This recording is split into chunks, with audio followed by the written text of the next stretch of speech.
누가가 아, 그 네 가지 복, 그 다음에 네 가지 화, 그것을 앞에서 이제 먼저 설명을 했죠. 그 마태복음의 산상 그 팔복의 복음처럼, 그런데 누가는 그 팔복의 내용을 요약을 해서 네 가지의 복과 그 다음에 네 가지의 화에 대해서 그렇게 말씀을 하십니다. 그 이유는 무엇이냐? 구원받은 우리들, 즉 그리스도를 따르는 예수를 믿는 제자 되어진 사람에게 있어서는 우리가 네 가지 복도 있겠지만 한편 그렇지 못한, 즉 세상에 우리 마음의 생각이 빼앗겨서 그렇게 살아가다 보면, 그러면 예수에 대한 정말 중요한 그런 그 말씀 복음에 대한 갈급함이 이 땅 가운데 우리의 삶이 되어지지 못함으로 인하여 우리에게 화가 미치게 될 것이다.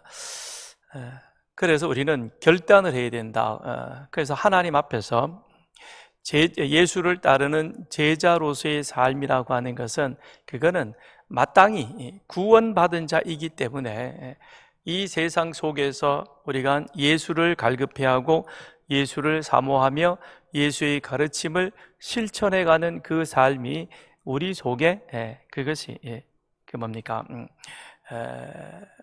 훈련되어지고 또 실천되어지는 그와 같은 삶이 되어져야 한다. 그런데 예수를 믿으면서도 그러면서도 여전히 세상이 더 그 마음의 중심을 붙들고 있어서 세상이 중심이 되어지면, 그러면 그 사람에게는 화가 있을 수밖에 없다는 것이죠.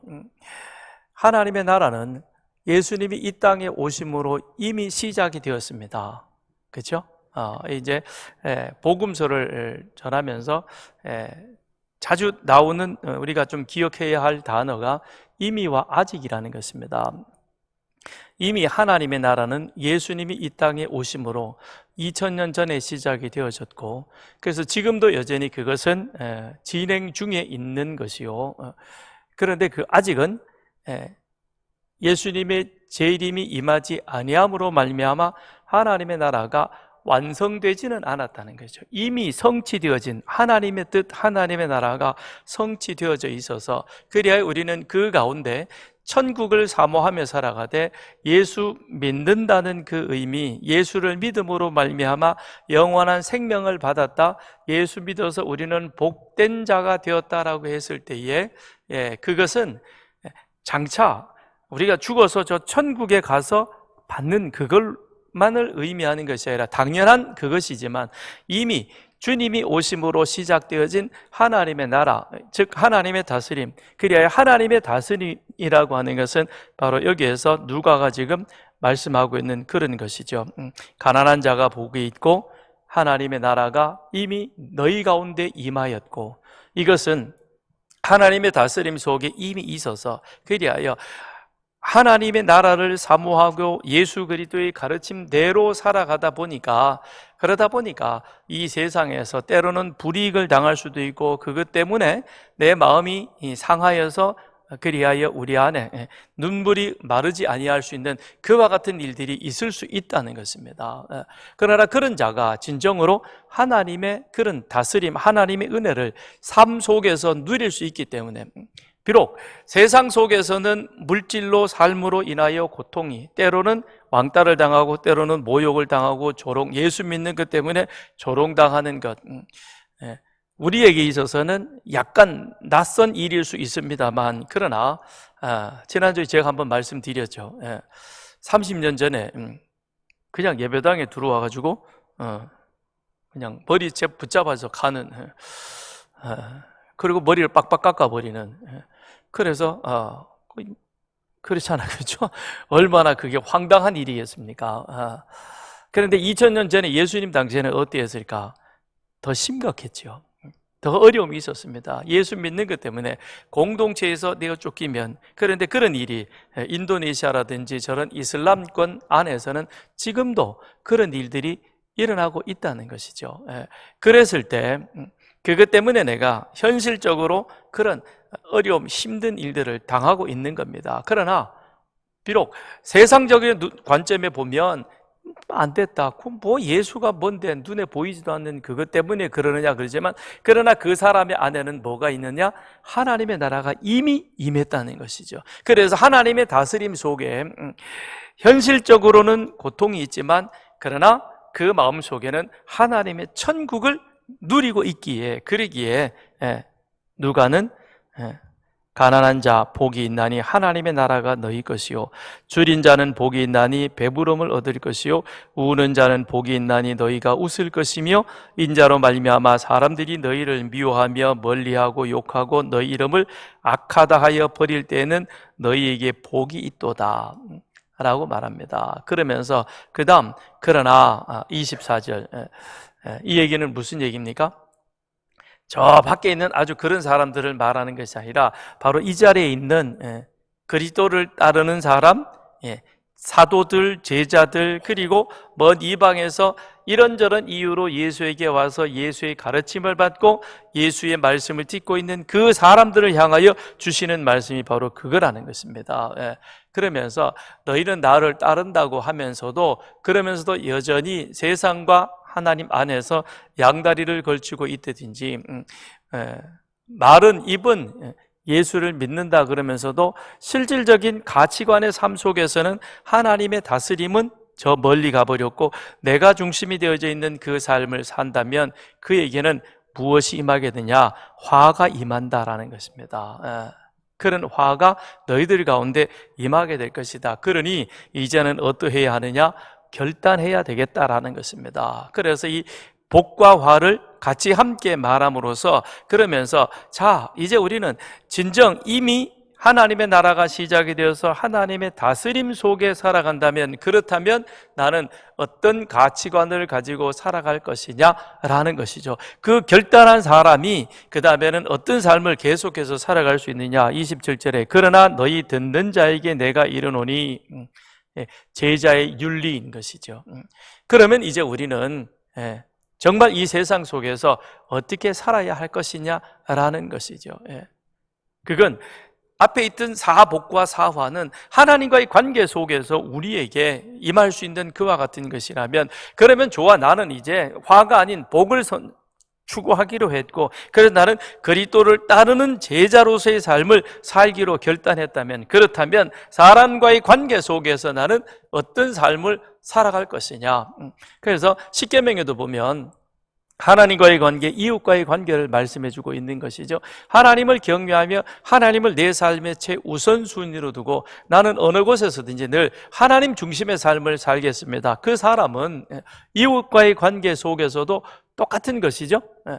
하나님이 명령하신 그 명령대로 가정에서 부모를 공경하고, 그 다음에 하나님이 주시는 이 모든 생명들을 사랑하고, 그리고 하나님의 형상으로 지음받은 저와 나는 하나님의 형상으로 지음받은 자에게, 그러기에 그 사람의 인격을 존중하는 거죠. 그러니 살인, 간음이 그 속에서 일어나지 않는 것이죠. 더군다나 하나님이 그 사람 속에 주신 그와 같은 축복이라면 그의 것이, 그 사람을 소중히 여긴다면 그 사람이 가지고 있는 것도 우리는 귀하게 인정해 줘야 된다. 그래서 도둑질하거나 마음에 탐심을 품지 아니하고 그것을 있는 그대로 인정해 주는 삶, 이게 바로 무엇입니까? 하나님을 경외하는 자의 사람과의 관계되어진 삶, 이게 십계명의 후반부에 있는 내용인 것이죠. 그걸 이제 우리 주님께서는 보다 더 요약을 해가지고 무엇으로 말씀해주고 있느냐? 사랑이라고 하는 것으로 설명해주고 있는 것이죠. 그래서 그러나 너희 듣는 자에게 내가 이르노니, 그러면서 27절에 너희는 뭐라 그랬습니까? 원수를 사랑하며 너희를 미워하는 자를 선대하며 너희를 저주하는 자를 위하여 축복하며 너희를 모욕하는 자를 위하여 기도하라. 너의 이 뺨을 치는 자에게 저 뺨도 돌려대며 내 겉옷을 빼앗는 자에게 속옷도 거절하지 말라. 내게 구하는 자에게 주며 내 것을 가져가는 자에게 다시 달라 하지 말며. 자, 그리스도인의 제자의 윤리에 대해서 쭉 설명하면서, 그러면서 우리가 큰 대명제는 27절에 있는 원수를 사랑하며 그 사람을 선대해라. 그것이 그 다음에는 어떻게 결론되어지느냐? 31절 소위 말하는 황금률이라고 하는 것. 남에게 대접을 받고자 하는 대로 너도 남을 먼저 대접해라. 그러면서 그 다음에 또 강론으로 32절부터 만일 너희가 내 마음에 드는 자만 사랑한다면 그렇다면 그거는 큰 의미가 없다는 거죠. 사랑 안 하는 것보다는 나을 거예요. 그죠? 왜냐? 죄인들도 그렇게 사랑한다는 거죠. 세상에 하나님 모르는 사람들도 끼리끼리는 사랑하죠. 그죠? 안 그래요?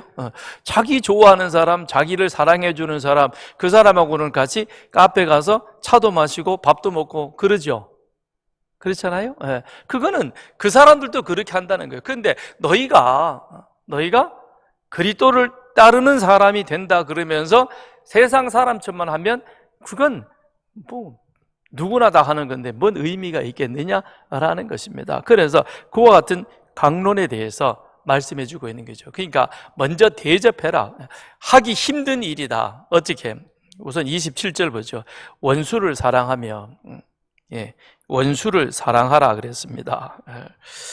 너희 원수를 사랑하며 너희 미워하는 자를 선대하라. 그럼 우선 여기서 원수가 누구인지를 먼저 한번 따져봐야 되겠죠.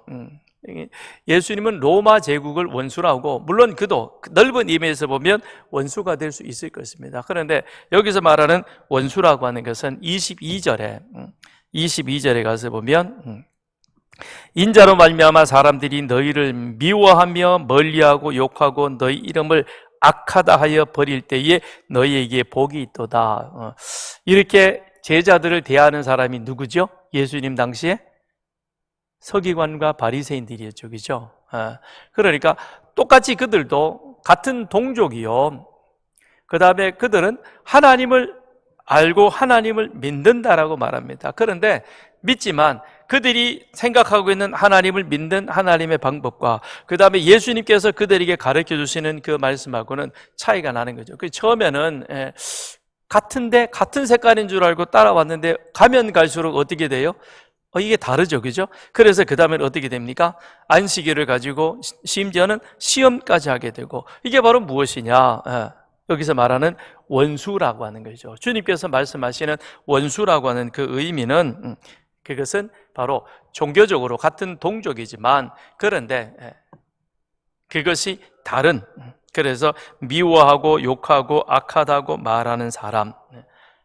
예수님, 바리새인들이 예수님이 가시는 곳마다 따라갑니다. 그리고 그 앞에 앉아서 말씀을 듣습니다. 그렇지만 그 말씀을 듣는 것은 그들이 변화되고 그들에게 새로운 깨달음을 가지고 새로운 삶을 살기 위한 그런 경청이 아니라 뭐죠?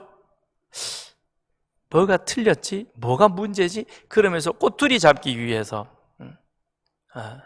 설교 들으면서도 그런 사람이 있어요.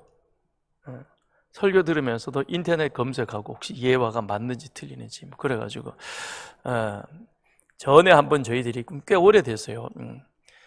어느 목사님이 오셔가지고 저희 교회에서 사경회 집회를 했어요. 그랬더니 그 사람도 같은 안씨예요. 근데 그 목사님, 강사 목사님이 나중에 이제 그러는 거예요.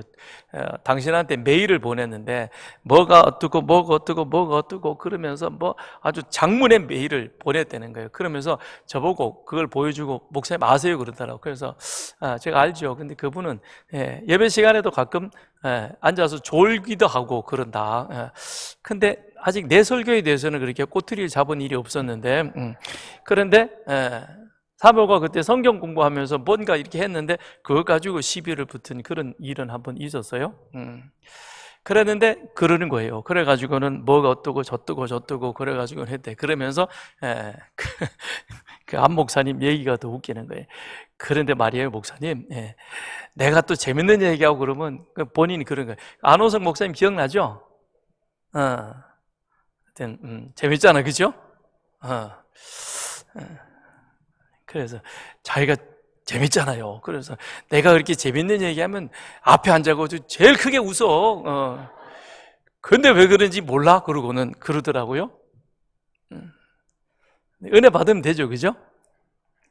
근데 엉뚱한 얘기하면은 아니지만, 근데 안호석 목사님은 재미는 있지만, 재미도 있고, 그 다음에 성경에서 크게 벗어나진 않아요. 아주 성경적으로 재미있게, 또 표현도 재미있잖아요. 그죠? 하여튼, 안 목사님은 일단 여기 시작하면, 그다음부터는 모두가 다 친구예요. 그죠? 한 집사님도 친구고, 최 집사님도 친구고, 뭐 나이 상관없어. 그냥 다 친구야. 너무 재밌죠. 그런 경우들이 간혹 있는 거죠. 그럼 바리새인과 서기관들이 그러했다는 겁니다. 예수님 앞에 앉아서 듣기는 듣지만, 그런데 율법의 하자는 없을까? 율법의 문제는 없을까? 율법에 잘못된 것은 없을까? 어떻게 저 꼬투리를 잡아가지고 저 사람을 내쫓을 수 있을까? 그게 누구의 모습이었느냐? 바리새인들의 모습이요. 그래서 그들이, 그래서 여기 6장에서 안식일 두 가지가 나왔잖아요. 그죠? 그 안식일 가지고 두 번째 안식일에는 어떻게 했습니까? 예수를 시험에 빠뜨리기 위해서 그렇게 올무를 놓아놨잖아요. 그런 사람이 누구냐? 사랑할 수 있느냐? 원수라는 것이죠. 그걸 사랑할 수 있겠느냐는 겁니다. 그런데 예수님은 뭐라 그랬어요? 사랑하라 그럽니다. 그런 바리새인도 어떻게 해야 되느냐? 사랑해야 된다라는 것이죠. 쉽지 않습니다. 정말 그건 그대로 받아들이는 것이 어렵지, 결코 쉽지 않다는 것입니다. 그런데 주님은 그럴지라도 그를 받아들여야 된다, 사랑해야 된다는 겁니다. 그런데 예수님께서 실질적으로 그것을 본을 보여주셨죠. 누가복음 23장 찾아보겠습니다.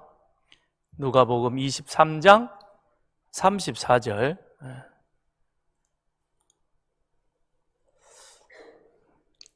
23장 34절 시작. 이에 예수께서 이르시되 아버지 저들을 사하여 주옵소서 자기들이 하는 것을 알지 못함이니라 하시더라. 결국은 이 사람들이 예수를 십자가에 못 박았죠. 그죠? 십자가 못 박아 죽입니다. 그런데도 예수님께서는 어떻게 하십니까? 그들을 용납해 주시는 것이죠. 사랑한다는 것은 용납한다는 것입니다. 왜 그러느냐? 예수님 기도 그대로죠. 저들이 하나님을 알지 못해서 하나님이 우리를 위해서 구원자를 보내시겠다 그랬는데, 그래서 약속된 구원자가 내가 이미 그들 가운데 왔고 그들 가운데 그 하나님 나라를 전했지만, 그런데 저 사람들이 뭔가 씌워가지고 그걸 깨닫지 못해서 그래서 지금 저런 일들을 하고 있습니다. 여러분, 이 기도가 과연 가능하겠느냐고요. 여러분 같으면 할 수 있겠어요? 힘들더라고요. 여러분, 새벽 기도하는데 저 뒤에 앉아가지고 나의 이름을 부르면서 나와 내 가족을, 내 자녀를 저주하는 그런 기도를 할 때 여러분, 그 사람이 용납될 수 있겠어요? 어렵죠. 저도 그게 안 되더라고요. 용납하려고 그래도 그게 참 안 되더라고요. 근데 예수님이 그걸 우리들에게 뭐라고 말씀하시느냐? 너희 원수, 그 사람이 원수라는 것입니다. 그를 사랑하라라고 말씀합니다. 힘들지만, 그런데 그걸 스데반이 그대로 실천에 옮기지요. 그래서 사도행전 7장 59절 58절부터 볼까요? 사도행전 7장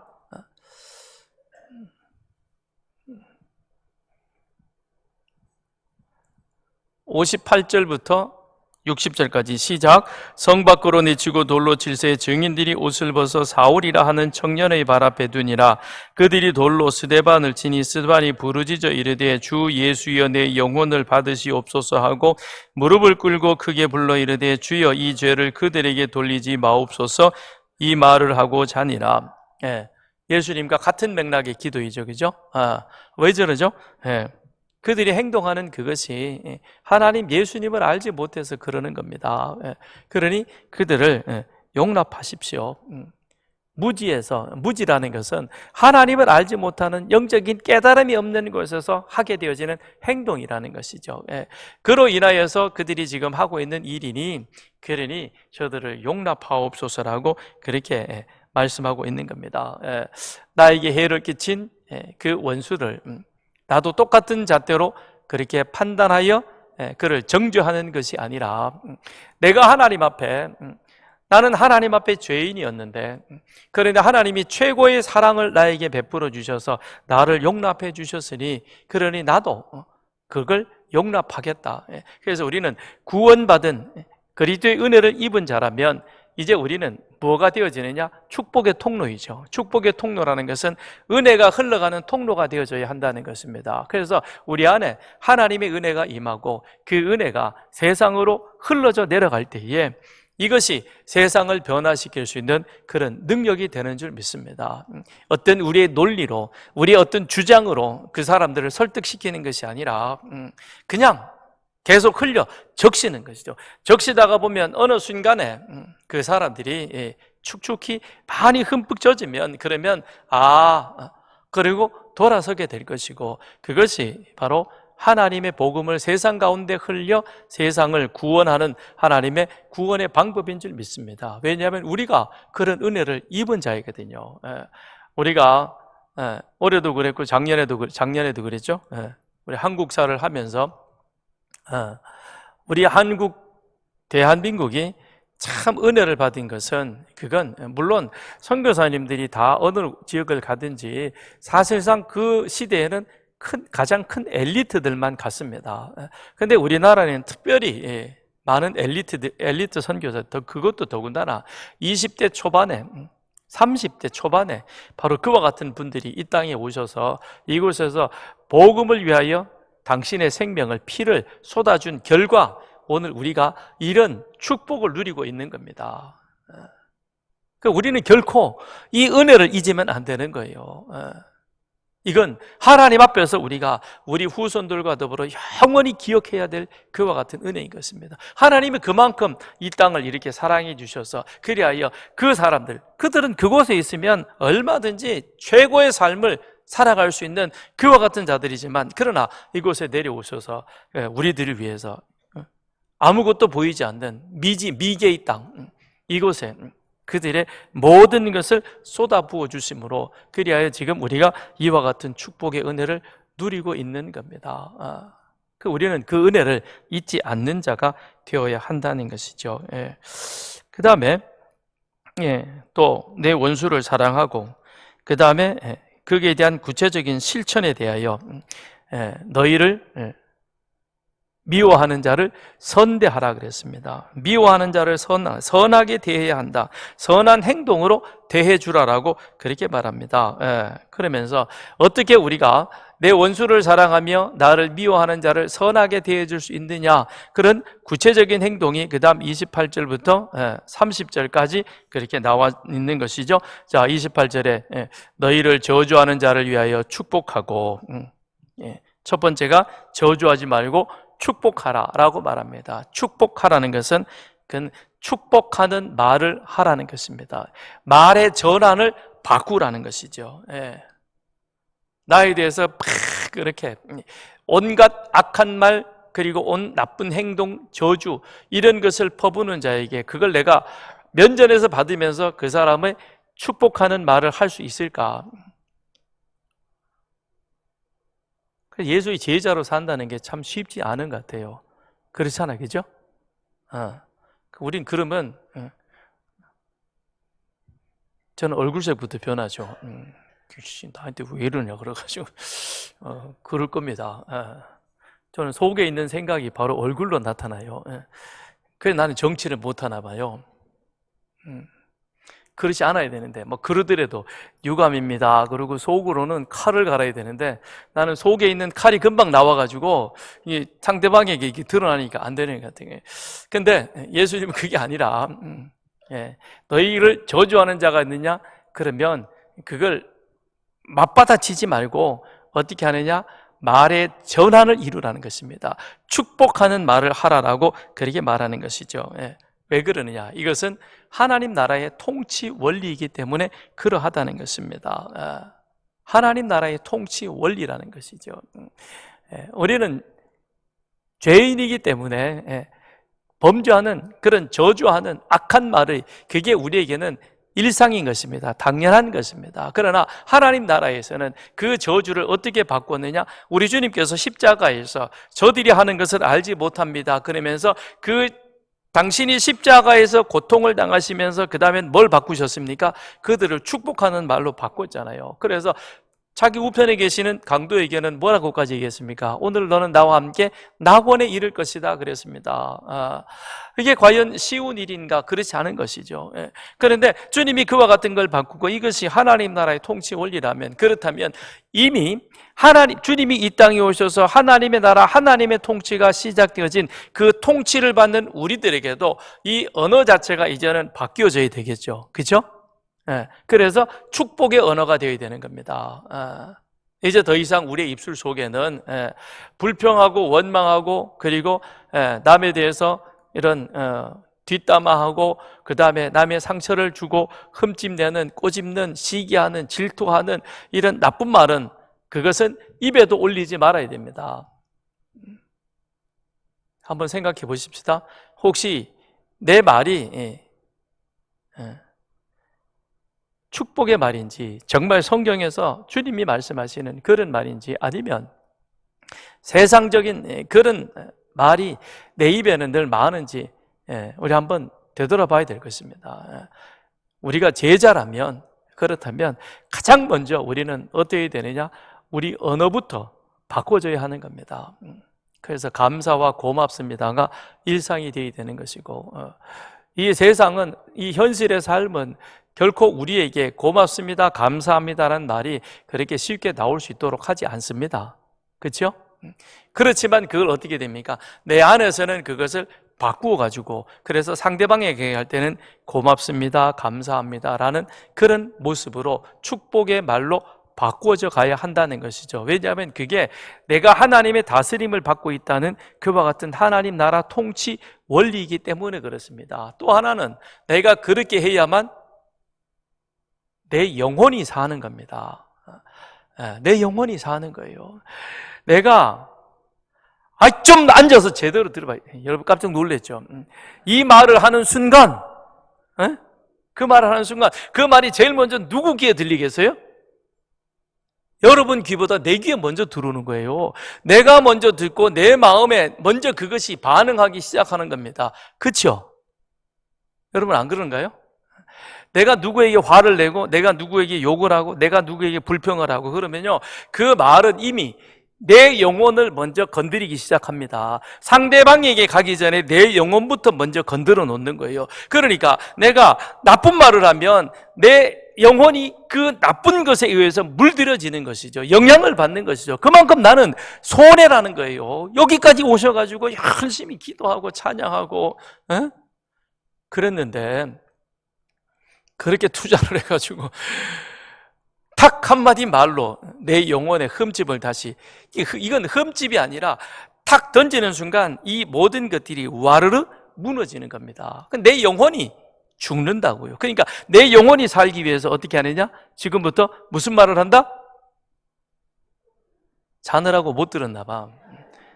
축복의 말을 하는 거예요. 축복의 말을. 그래서 고맙습니다, 감사합니다. 그건 내 영혼이 사는 거예요.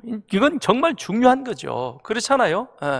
내 영혼이 살아야, 그래야 내가 축복의 이 은혜의 통로가 되어서 그 은혜를 이웃에게, 내 가족들에게, 가까운 사람에게 흘려 보낼 거 아닙니까? 적실 거 아닙니까? 근데 내 영혼이 금이 갖고 내 영혼에 문제가 생기면 어떻게 됩니까? 아니잖아요.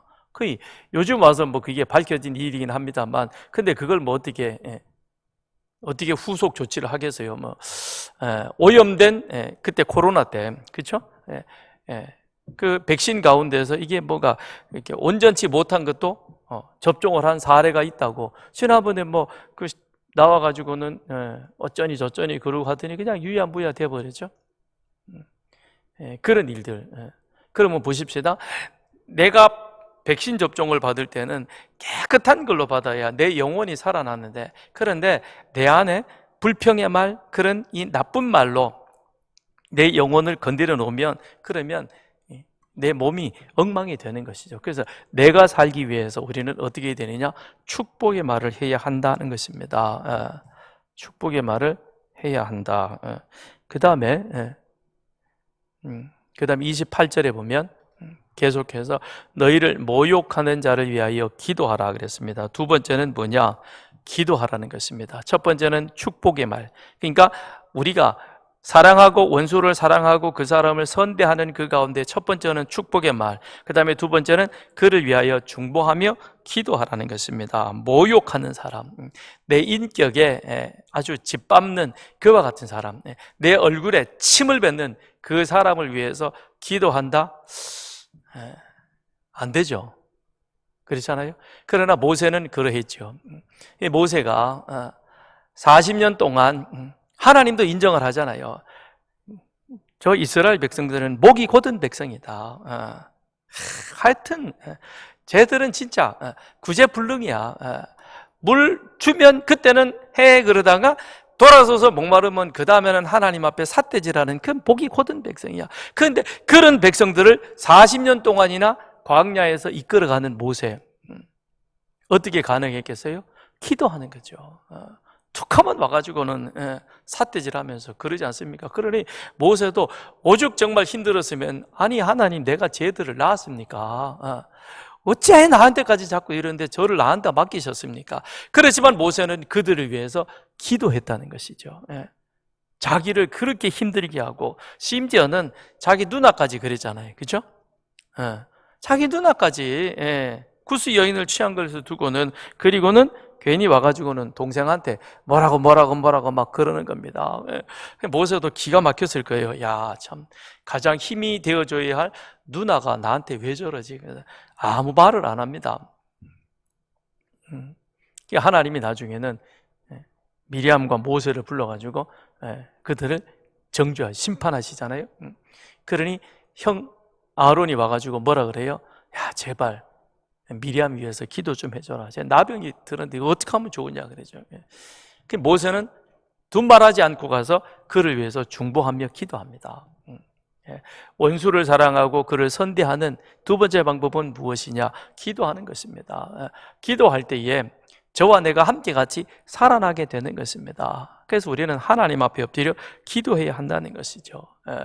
기도하는 것, 그것이 나를 위한 것이기도 하지만 내 주변을 그렇게 선하게 만들어 놓았을 때 나도 더 편한, 더 이렇게 신앙생활에 힘을 얻을 수 있다는 것이죠. 요즘은 어떤지 모르겠습니다만 과거에는 캐나다나 미국 같은 데는 그랬다 그래요. 그때 캐나다 선교사님, 그 동기 목사님 계신데 그분이 그러시더라고요. 여기는 자기 집 앞에 잔디를 안 깎으면 경찰서에 신고한대요. 앞에 이렇게 집 앞에 잔디가 이렇게 있는데 대부분 다 집들이 넓으니까.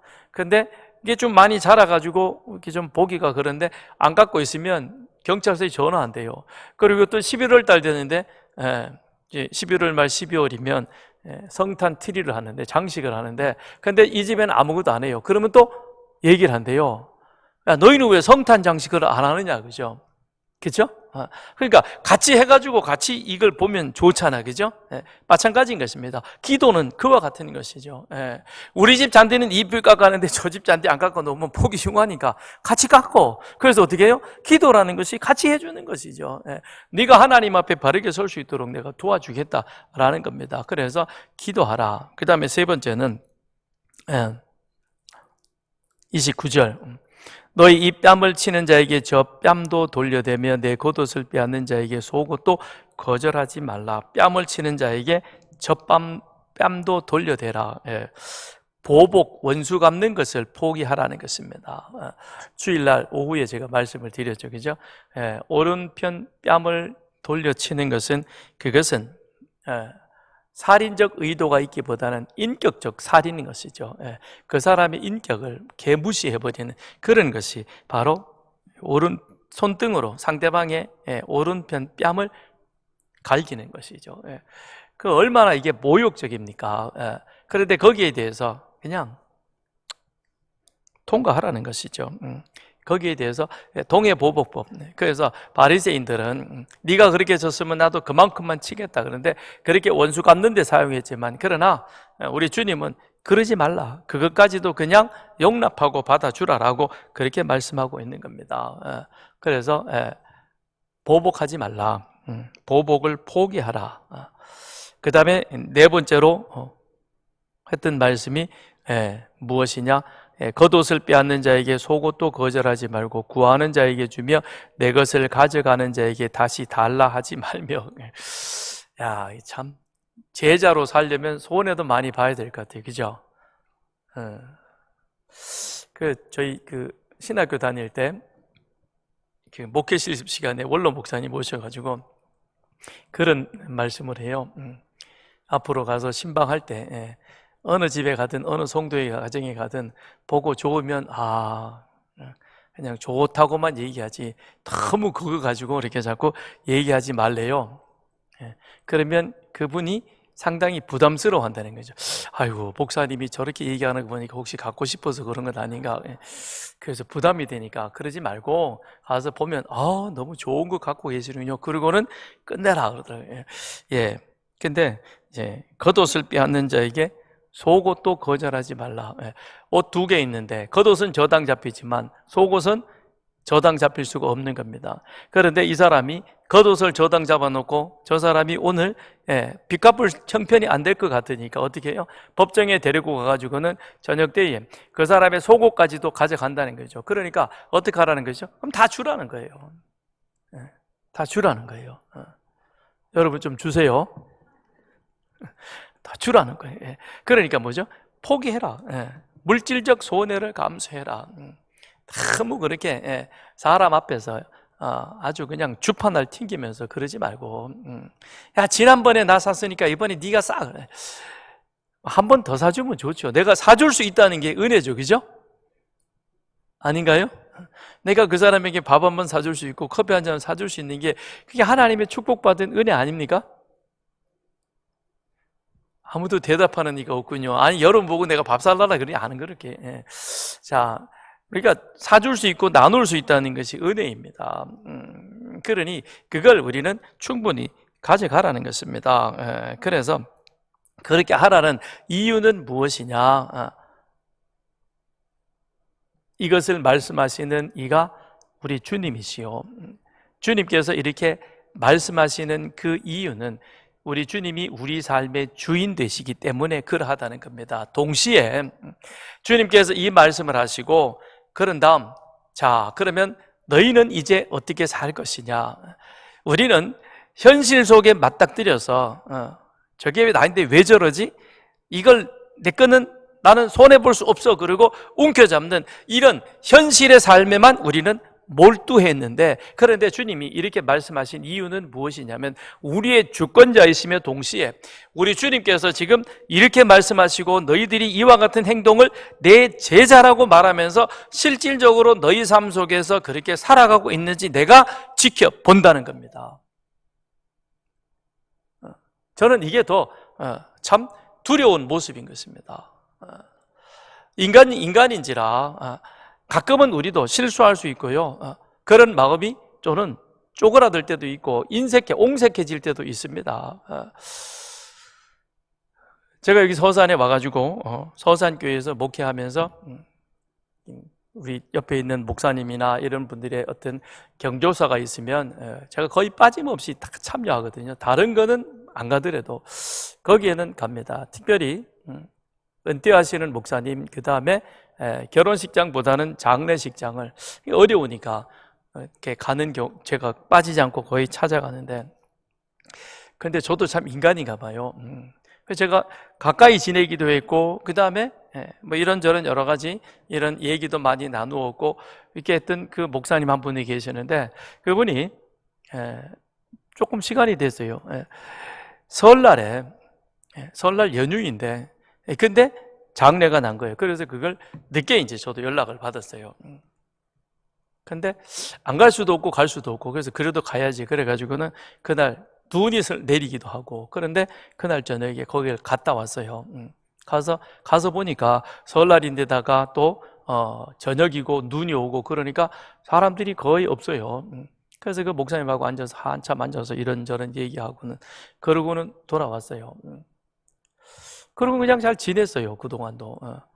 그랬는데 나도 인간인지라 저희 집안에 그런 대소사가 있는데, 근데 이분이 전혀 얘기가 아무 연락이 없는 거예요. 그런 일이 있었냐? 뭐 이랬냐? 전화도 없고 연락도 없고 그리고 부조도 안 하더라고요. 그러니까 마음에 섭섭한 게 드는 거예요. 여러분도 그렇죠? 다 그렇다 그래요. 그래서 우리는 그거 장부에 적어 놓잖아요. 그래요? 누구 왔고 딱 썼잖아요, 그죠? 딱 적어 놓고 그 다음에 청첩장 받으면 어때요? 열어보잖아, 그죠? 저는 열어보지도 않고 그냥 가야 되는가 보다 가는 겁니다. 근데 한동안 그게 저를 되게 힘들게 하는 거예요. 노예도 가면 보기도 하고. 그래서 저보다 나이도 좀 약간 어리거든요. 상당히 좀 괘씸하기도 하고, 이게 막 별 생각이 다 드는 거예요. 그래가지고 은혜가 안 되는 거예요. 그래서 기도했죠. 이거 나 하나님 털어버리게 해주세요. 이거 이래가지고 어떻게 되겠냐고. 예. 저도 그래요. 사람이다 보니까. 예. 그러니 주님께서 지금 그 말씀을 하시는 거죠. 예. 야, 너희를 같은 길을 걷고 있는데 그렇게 너희들에게 섭섭하게 하고 힘들게 하면, 그러면 내 자신도 힘들어진다는 것입니다. 근데 거기에 대해서 어떻게 했냐? 축복의 말로 기도하며, 그 다음엔 그걸 내가 그대로 꼭 이렇게 맞대응하는 그런 것이 아니라 그냥 손해보는 그 일이 더 좋은 것이다. 그래서 제가 그걸 보면서 맞습니다. 내가 표현은 안 하지만 이런 옹색한 마음 그리고 힘든 마음을 가지고 있으면 하나님이 위에서 이렇게 주님이 보시면서, 야, 장 목사, 너 그렇게 설교는 하면서 왜 너는 그 마음이 그렇게 옹색해가지고 그 사람에 대해서 그걸 풀지 못하고 있냐? 그러지 마. 주님이 내려다 보시잖아요, 그죠? 지금 우리들이 하고 있는 이 제자됨의 윤리, 제자됨의 사람과의 관계 속의 삶을 누가 보고 계시느냐? 우리 주님이 진짜 그렇게 살고 있는지. 여러분들이 그렇게 산다 그러면 저는 그렇게 사는 줄 믿어야 되겠죠, 그렇죠? 뭐 아니라 그러면 아닌 줄 알고, 그러면 그런 줄 알고 내가 그럴 거 아니에요, 그치? 그런데 우리 주님 앞에서는 어떻게 하세요? 쟤 또 거짓말하네. 진짜 그렇게는 안 살면서 우리 주님께서 우리가 여기에 대해서 어떤 반응을 보이는지 다 보고 계신다는 겁니다. 그러기에 우리가 제자인데 제자로 살아가는 이 삶이 결코 쉽지는 않다는 것이죠. 그래서 주님이 31절에 한번 정리를 해주는 겁니다.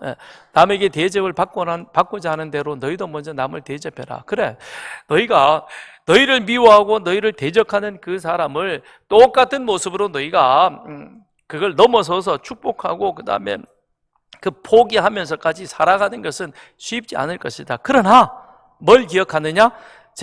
남에게 대접을 받고 하는 대로 너희도 남을 먼저 대접해라. 그러면서 32절에 쭉 나오는 내용이 그 얘기인 것입니다. 자, 세상 사람도 보아라. 서로 사랑하는 사람 사랑하지. 그 사람이 뭔가 사주면 그들도 같이 대접하지. 바리새인들이 그러했거든요. 바리새인들의 잔치는 뭐냐? 내가 이렇게 하면 그 사람도 나를 불러서 이런 잔치를 베풀어줄 그 사람만 초청하는 거예요. 그러니까 바리새인의 잔치에는 세리나 죄인이나 또는 가난한 자나 그런 여력이 되지 않는 사람은 그 잔치를 초청을 하지 않는 겁니다. 왜요? 데리고 와봤자 나중에 그 사람이 잔치를 열어가지고 나를 그 자리에 초청해 주지 않을 것이니까. 그러니까 어때요?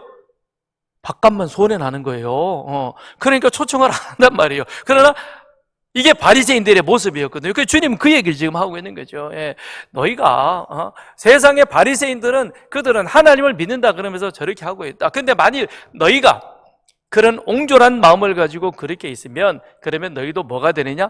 바리새인들하고 도찐개찐이 되는 거다. 그 사람이 어떻게 그리스도를 따르는 그리스도의 제자라고 할 수 있겠느냐?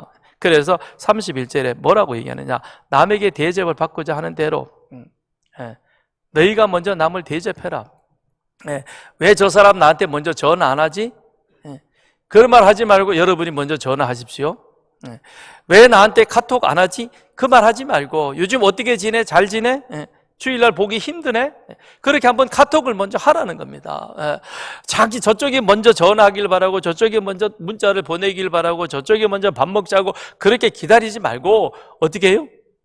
내가 먼저 안부 전하고 이제 우리 곧 가정교회 모임도 있으니까 가장들이 먼저 문자도 보내고 그 다음에 주변에 있는 사람들에게 안부 인사도 전하고 자 이제 우리 9월달 또 새롭게 성경 공부하기 시작하는데 같이 하자. 너무 좋더라.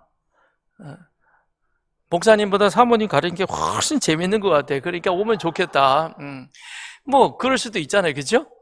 그리고 지난번에 우리 마더와이즈는 그 사람만 하는 거예요? 지난번에 했던 사람만? 아니 다른 사람도 해요? 뭐 거기도 좋다 그러더라.